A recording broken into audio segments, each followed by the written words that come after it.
मित्रता आप 1,00,000, 10,000, 2,000, 2 इतनी न करे पाओ। एक आदमी से करो लेकिन वफादार होना चाहिए। और एक बात और है भैया, मित्रता जो मित्र असली होता है ना, जब तुम गलती करोगे तो वो टोकेगा। जब तुम गलती करोगे तो वो टोकेगा, ना कि गलती पे ये बोले वाह कितना बढ़िया काम किया, बहुत अच्छे जा रहे हो, बहुत बढ़िया कर रहे हो। ये मित्र नहीं होते, ये बिगाड़ने वाले होते। क्योंकि जो ज्यादा मीठा बोले ना, तो ये मत समझ लेना कि वो मित्र है। जो आपकी गलती पे डांट दे, आपको समझा ले, वही मित्र होता है। क्योंकि मिठाई में अक्सर कीड़े पड़ जाते हैं, नमक में कभी कीड़े नहीं पड़े।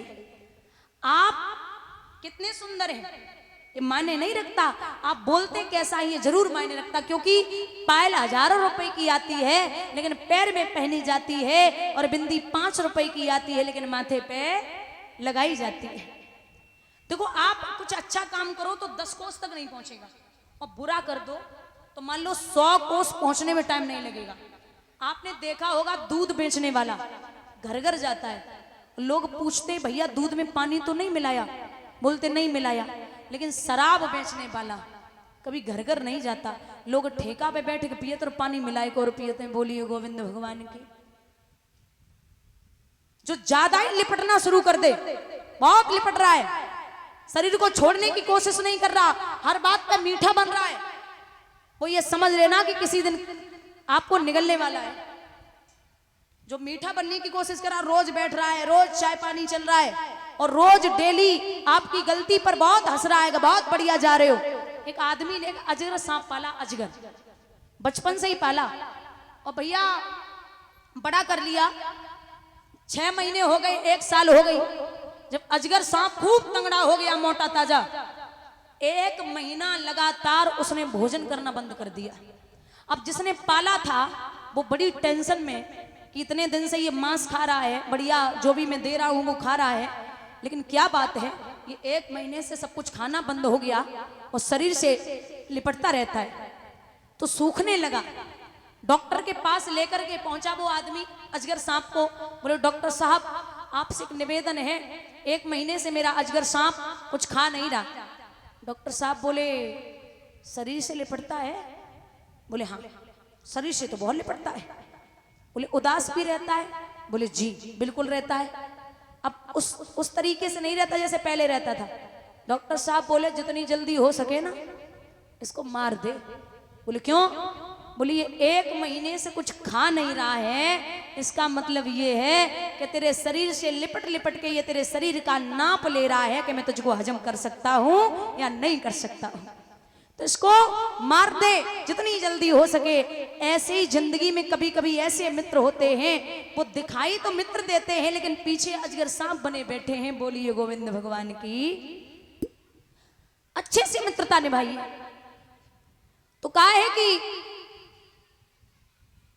ऐसे मित्र मत बनाओ।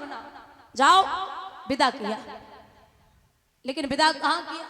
कलाई पकड़ी, बोले जीवन में कहूं काऊ कहां तो ना पकड़ो, अब पकड़ लियो तो जीवन में छोड़े वे वाली नहीं। राजा बोले तू ब्राह्मण की लड़की, मैं यादव वंश का हूं, तेरी मेरी शादी नहीं हो सकती। बोले स्टाम्प पेपर लिख के आए वो बयान हो गए। बोले हमें गुरु बृहस्पति के लड़के कच्छ का श्राप लगा है कि हमारा विवाह यादव वंश में ही होगा। बोले क्यों? बोले गुरु बृहस्पति का लड़का कच्छ हमारे पिता के यहाँ संजीवनी विद्या सीखने के लिए आया, तो मैं कच्छ पर मोहित हो गई। जब कच्छ पर मोहित हुई तो उसने हमें देख करके कहा कि तू मेरे गुरु की बेटी है, मेरी पूजनीय है, मैं विवाह नहीं करूंगा। उसने विवाह के लिए मना कर दिया, तो मैंने उसको श्राप दिया कि जितनी विद्या मेरे पिता ने तुझे सिखाई है सब छीड़ हो जाए। उसकी विद्या छीड़ हो गई तो उसने मुझे श्राप दिया, जा देवयानी तुझे भी कोई यादव विवाह करके नहीं ले जाएगा, वो ब्राह्मण विवाह करके नहीं ले जाएगा, तू एक यादव के साथ में जाई। राजा ने झटका मारो, वहां से निकले, बोले हमें छोड़ कोई और देख।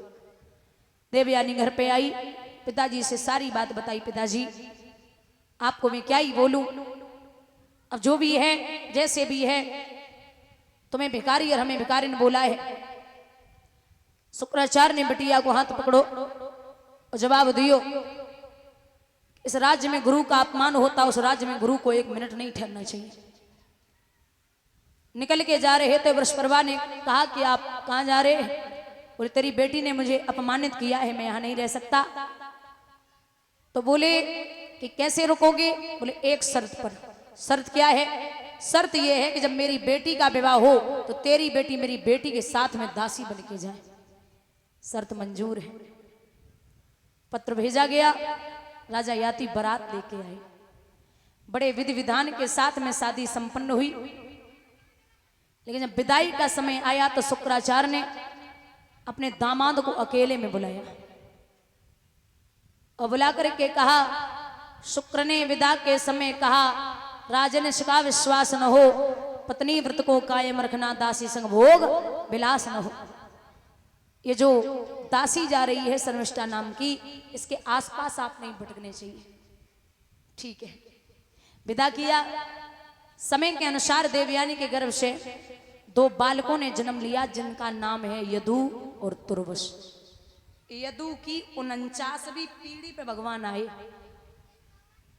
यदुवंश जहां से शुरू हुआ, यदु की 49वीं मतलब 1 कम 50, 49वीं पीढ़ी पे भगवान श्री कृष्ण आए। बंधुओं, यहां एक दिन शर्मिष्ठा ने हाथों को इशारा दे के बुलायो, जवाब दो, जे बताओ जो दहेज में चीज आती है उस पर किसका अधिकार होता है? राजा बोले अब अरे बोलो ना। बोले दूल्हे का। बोले महाराज, अगर दहेज की चीज में दूल्हे का अधिकार होता है तो मैं भी दहेज में ही आई हूं। शुक्राचार्य की बिटिया देवयानी से छिपके राजा शर्मिष्ठा से मिलने के लिए जाने लगे। शर्मिष्ठा के गर्भ से 3 बालकों ने जन्म लिया, अनु, दुरु और पुरु। एक दिन देवयानी के दोनों बच्चा झगड़ गए। राजा ने थाली फेंकी, जवाब दियो, वह शर्मिष्ठा के 3 लाला कबू झगड़ा ना करें, तेरे 2 बेटा रोज झगड़ा करें। जो सुनी कि शर्मिष्ठा के 3 बेटा बेसो तो करेला कड़ू नीम पे और पौड़ियो। थाली फेंक के सीधे पिताजी के पास पहुंच गई। पिताजी, आपके होते हुए आपने समझाया भी था, लेकिन वो नहीं माने। शुक्राचार्य जी ने उंगली में जल लिया और जवाब दिया, ओरे राजा, तुझे अपनी जबानी पर घमंड है, जा तो बूढ़ा हो जाओ तो न मुंह में दांत न पेट में। बुढ़ापो इनकम टैक्स तो बुरो हो बड़ी आप। दादा, आज के टाइम पे आदमी बुढ़ापा मानने को ही राजी नहीं होता। पहले अगर एक बाल सफेद है जावे ना तो राजा हुआ करते थे जो अपने बच्चों को राजगद्दी दे दिया करते थे, और चाहे पूरे बाल सफेद है जावे सो डाई और कर लेते। अब हमें तो अबे 16-18 साल के हैं, अबे ना बुढ़ापो है। यहाँ आदमी को पता क्या हो गया, ये सत्यता तो ये है कि बहुत ध्यान से सुनना। एक आदमी घर से कुछ धन लेके निकला तो उसने विचार किया कि हमारे पीछे ऐसा न हो चोर लग जाए जो हमारा सारा धन लूटने। अब ये सोच ही रहा था, तब तक उसके पीछे 5 चोर लग गए। अब वो जितनी जल्दी चल रहा था ना भैया, उससे कई गुना ज्यादा जल्दी चोर चल रहे।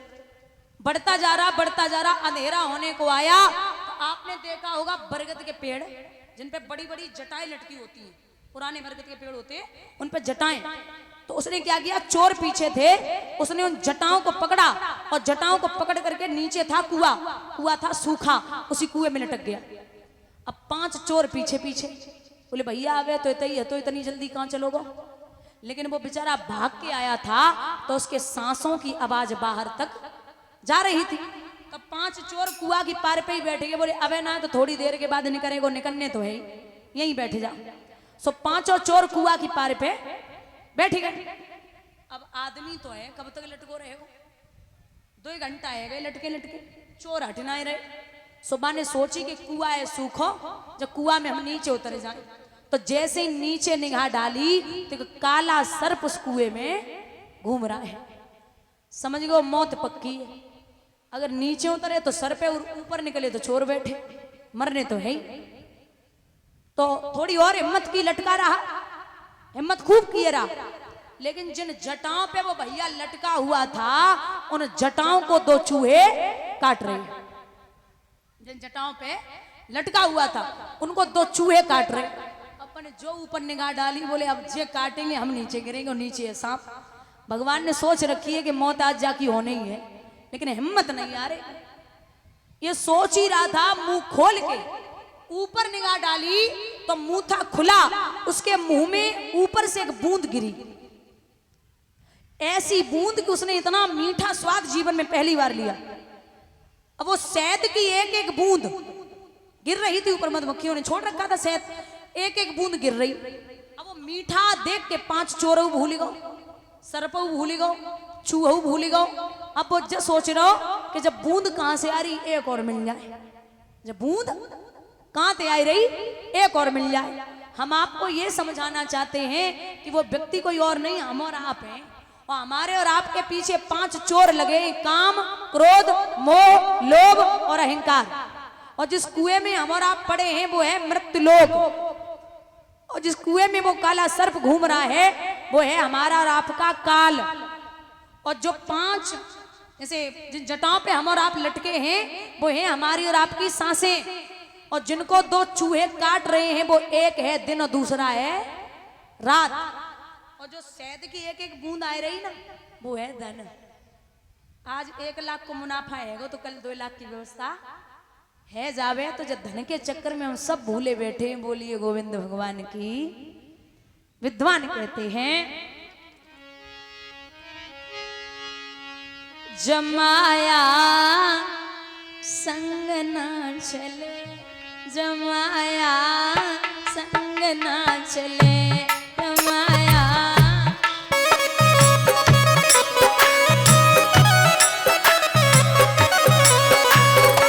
ए भैया, गर्भ मास में जब तू आया, बड़े भाग्यमान सतन पाया।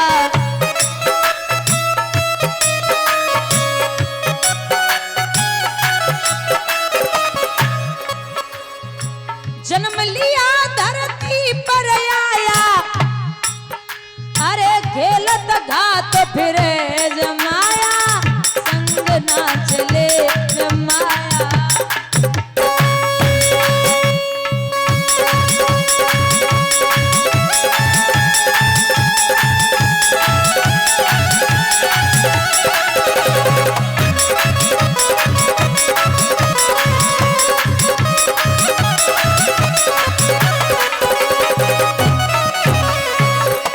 दादा 10 से 16 गई खेल में।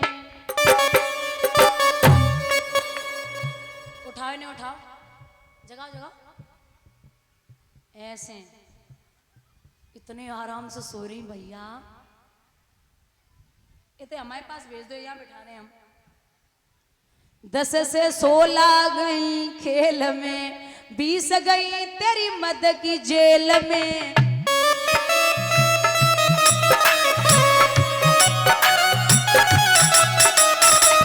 40 तक तिरिया के मेल में, 40 तक तिरिया के मेल में, 55 हाथ मले, जमाया संग ना चले, जमाया संग ना चले।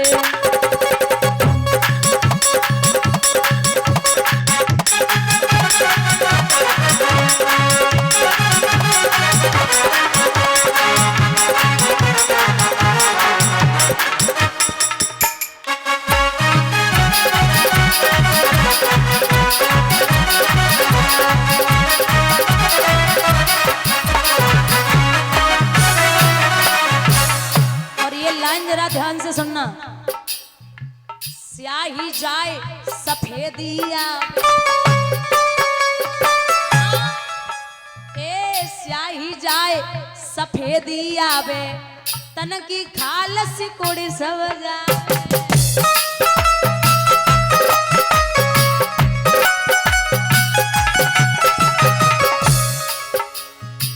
बंदर जैसा मुख हो जावे, डगमग चाल चले, जमाया संग ना चले, जमाया संग ना चले।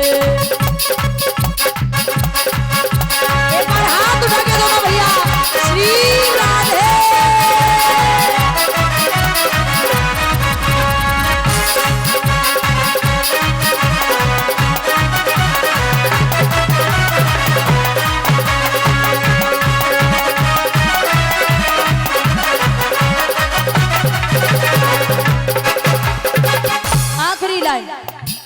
क्यों करता तू मेरा मेरा,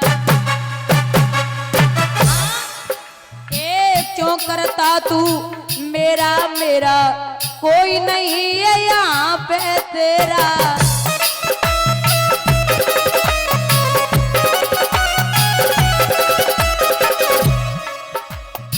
एक दिन होए मरघट में डेरा, अग्नि बीच जले जमाया, संग ना चले जमाया।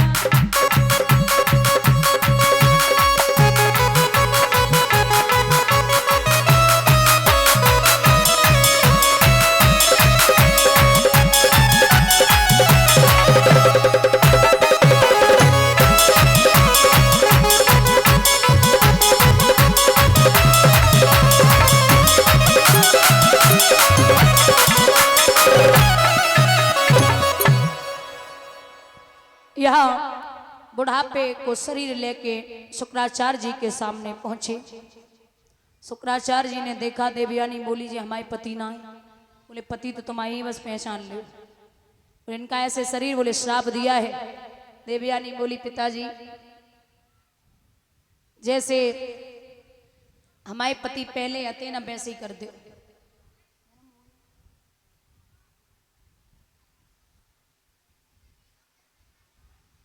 बोले अब हमारे का हाथ की बात है, जब मन करो तब जवान, जब मन करो बढ़ापो, अब कुछ नहीं हो सकता।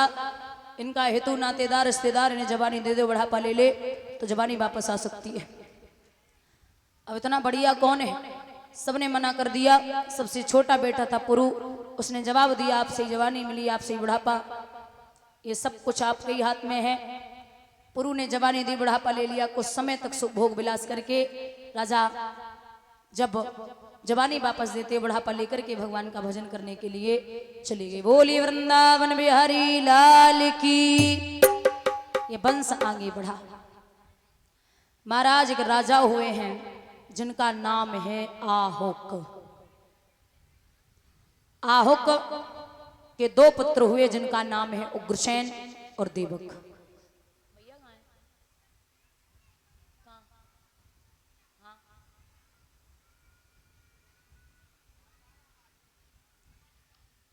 बंधुओं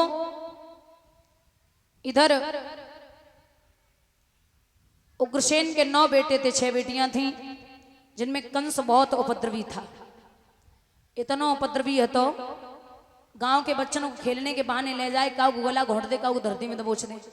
11 साल का हुआ, कोई महात्मा आरे ले जाए, बोले रास्ता बताओ, ले जाए कुआं में ढकेल दे, जिंदगी भर मथुरा में घूमो।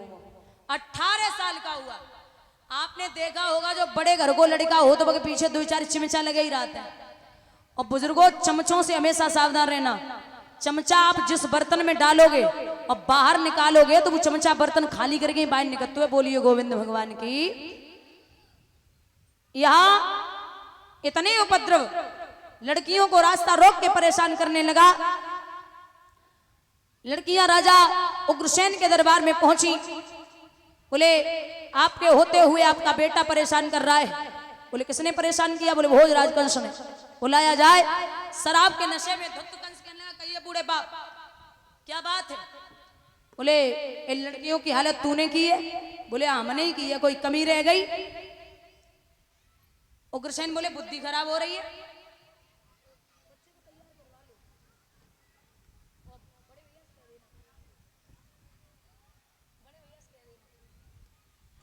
बोले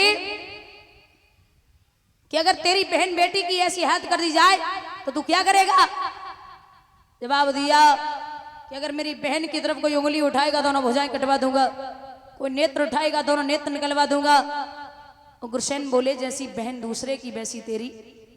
कंस बोले ज्ञान तो हमें बचपन से ही पसंद ना है। पिता के हथकड़ी बेड़ियां जंजीरें डालो और काल कोठरी में डाल दो। बाप को काल कोठरी में डाल दिया और चलते टाइम एक बात